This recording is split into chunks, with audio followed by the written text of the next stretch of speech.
Pensée et caractère. L'aphorisme « Comme un homme pense en son cœur, tel il est » n'englobe pas seulement l'être humain dans son entier, mais son sens très large s'applique à toutes les conditions et toutes les circonstances de sa vie.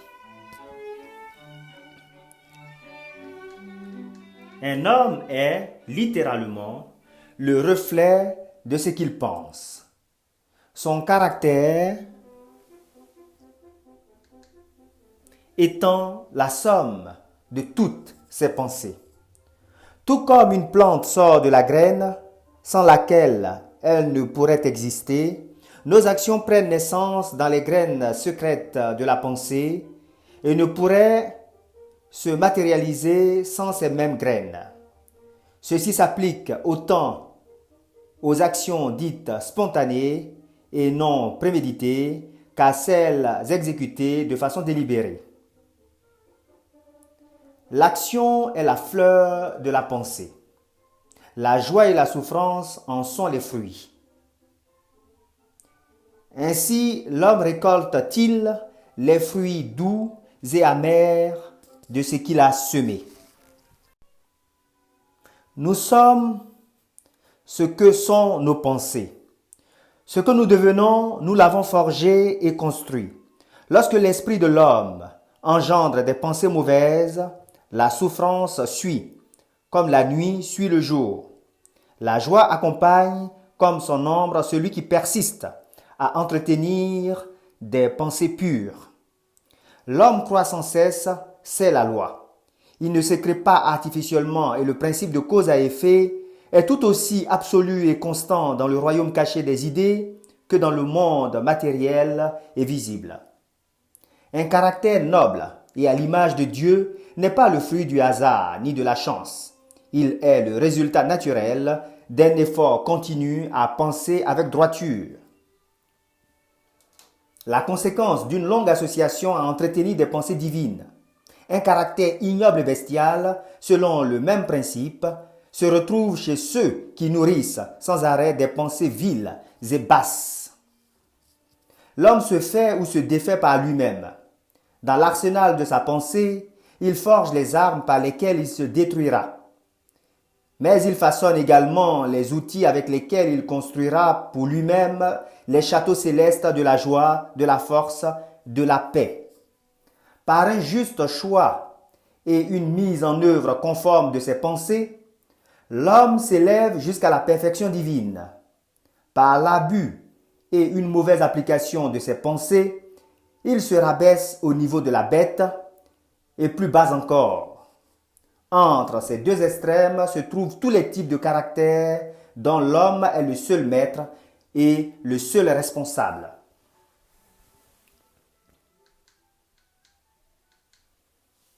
De toutes les belles vérités relatives à l'âme qui ont été restaurées et mises en lumière, la plus réconfortante et la plus féconde en termes de promesses divines et de confiance est la suivante.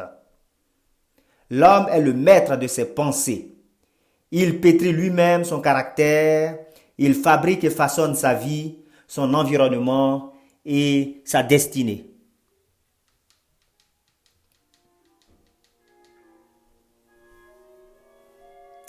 Être de puissance, d'intelligence et d'amour, seigneur de ses propres pensées, l'homme détient la clé de toutes les situations et possède en lui-même ce pouvoir transformateur et régénérateur lui permettant d'accomplir ce qui lui dicte sa volonté.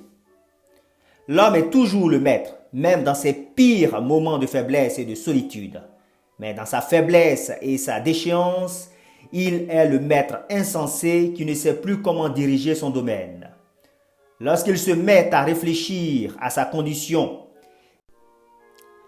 et lorsqu'il recherche consciencieusement la loi selon laquelle tout être humain doit vivre, il devient alors le maître sage, dirigeant son énergie avec intelligence, façonnant ses pensées en vue de conclusions positives.